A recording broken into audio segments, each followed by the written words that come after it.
She made history as Ireland's first ever heptathlete to compete at the Olympics. And well done on pronouncing that. You have all those tonight, just so you know. And in March, she won Ireland's first world indoor medal in 19 years. Please go wild and welcome Kate O'Connor to the 6 o'clock show. Thanks for joining us. Such a pleasure to have you here, and congratulations on the medals. I see you've brought them. Let's have a little look. That's Brian, the bronze. I'll give you the bronze, my dear. Oh, no, you did not. I'm taking the silver, certainly. Let's put them on. This is fantastic. Oh, let's put them on. Thank you. OK, it's been about a month since both the World and the European Championships, so let us know, has it sunk in yet? They're heavy. They're heavy. They're very heavy. Neck, yeah. Strong neck. Has it sunk in yet? I would say somewhat. I've been very, very busy over the last couple of weeks, but just trying to soak up the experience and what's just happened as much as I possibly can. But yeah, I think it's still going to take a couple of weeks just to fully understand and realise what I've just done. Oh, absolutely. Now, speaking of being busy, you do both the pentathlon and the heptathlon. So for those that don't know, how do these work? Yeah, so the pentathlon's the indoor version of multi-events. So it's a one-day event that consists of the hurdles, high jump, shot put, long jump and 800 metres. All in one day, so it's a day of chaos and madness. And then the outdoor version is the heptathlon. So it runs over 2 days. And it consists on day one of hurdles, high jump, shot 200, go home, and then come back the next day and do the long jump javelin 800 metres. Wow. So yeah, it's a tiring one. You would think as well, I would think maybe the heptathlon would be a lot harder, but for you mentally, is there one that is harder than the other? They both come with their own difficulties. The pentathlon is literally you go from one event to the next to the next. It's like you've really got to kind of try to focus on when you're going to get your fuel in, when you're going to recover. Where the heptathlon is a little bit more slow-paced, but recovery comes into play even more because of the fact that you have to come home and you have to go back the second day. It can kind of, you've really got to make sure that you can get as much sleep as you can, which is difficult when you've got so much adrenaline and caffeine in your system. So yeah, it's definitely, they're both different in different ways. You travelled home from China in March to a hero's welcome at Dublin Airport. What kind of welcome were you expecting, and how did it feel to get that welcome? Oh, it was class. See, when you're away in a country like that and the time zone is so different, you kind of are in your own little bubble and you don't really realise the impact that you've had at home. So yeah, it was a long travel home. We're travelling for 35 hours back. Wow. I know. So whenever I walked out and I seen everybody, first of all, I was like, oh no, I don't look my best. You're like, they're here for me. I know. And then all the cameras too, I was like, oh. But no, it was lovely. And just to see the appreciation that everybody else had for what I just did too was really, really nice. And I had so many friends and family there too, which was lovely because I hadn't seen them in so long because I literally went straight from the Netherlands to China. So yeah, it was a whirlwind of a couple of weeks, but yeah, it was really nice. Yeah, I mean, because you forget you're in the zone, but then you have so many people and supporters at home that's watching your every move. So that's amazing. And I know yesterday you had a lovely homecoming in your old school in Dundalk. So tell us all about that. Oh, that was class. They put on such a show for me. They even had a song and everything, which was class. And it was so nice to see all my old primary teachers. It's actually the school that my dad teaches in. Wow. As well, so yeah. And your dad's your coach. He's my coach, yeah. So, which he's actually taken a career break to coach me for the last 3 years. He puts in a lot of time and effort into that for me. But yeah, it was a lovely day and the weather was fab too. And I actually got to open their autism unit. Amazing. In the school, yeah. So that was such an honour to come back to see all them, but also to do something special like that. Yeah, it really is a family affair, especially with your father as your coach. What's his reaction like when you win a medal? Oh gosh, he's.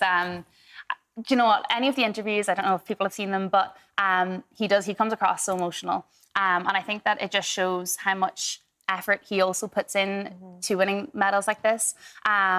Although I'm the one that has to go out and I have to compete and I'm the one that turns up and trains every day, there's so much work that goes on behind the scenes. A multi-eventer is like 7 athletes in one body. I've got to train almost 7 times as long as individual athletes to be good at all 7. So yeah, I definitely wouldn't be able to do it by myself, and it's class that we kind of get to experience all these mad moments together. But yeah, definitely, it takes a lot of work. When you think about what you do, it's a serious commitment. Was there a moment of clarity growing up where you knew, okay, I want to become an athlete? I think 2012, watching Jessica Ennis win the Olympic gold. in London was kind of the moment. See, I'd kind of always done a mixture of random events growing up, but I never actually seen somebody do multi-events or heptathlons specifically. But that was the moment where I seen a woman do what I was kind of doing at a young age, and I thought, I want to be her. And literally my whole career, I've always looked up to her and aspired to be like her. And yeah, it's class now that I get to call myself a multi-eventer. And you get to be that for someone else. Exactly, well. yeah. See it, be it. Yes. See it, be it. Exactly. As an athlete, how important is it the backing you receive from community, from family, from loved ones, from everyone? How important is that to you? Oh, it's so important. Without your family support, things like this would be impossible. They make so many sacrifices for me. We didn't go on many family holidays growing up because I would be abroad competing, and they would change their holiday destinations to where I was competing, which was so nice. And I suppose we've had like unreal family, different kind of family things together. But it takes a lot of work behind the scenes, and yeah, it's great to have such support. And that community support as well is definitely, very yeah. important. Like sponsorship as well is a huge thing that comes into it.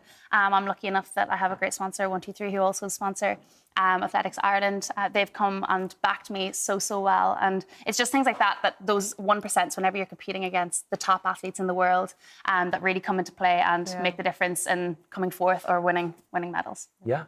What do you love most about the multi-events?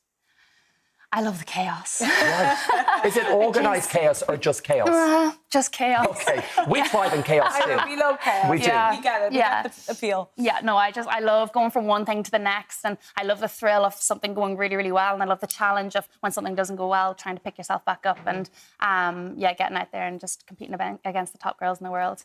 And the fact that you don't just go out once, you go out either 5 times or 7 times. I just love it. And the trainings class, and I'm a busy person in my mind, and I like being busy in real life too. Yeah, well, you made history as Ireland's first ever heptathlete to compete in the Olympics. So tell us everything. That competition to make it was a tough one. I had just narrowly missed out on the 2021, so the 2020 Olympics, but which were in 2021 because of COVID, which was so gutting. But the plan then always was, right, let's try to make the 2024 Olympics. And at the start of the year, I unfortunately had a really bad injury, and we actually thought it was season ending.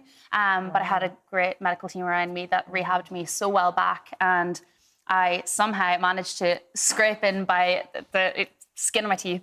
But I had the most surreal experience. I just soaked up every single second of it.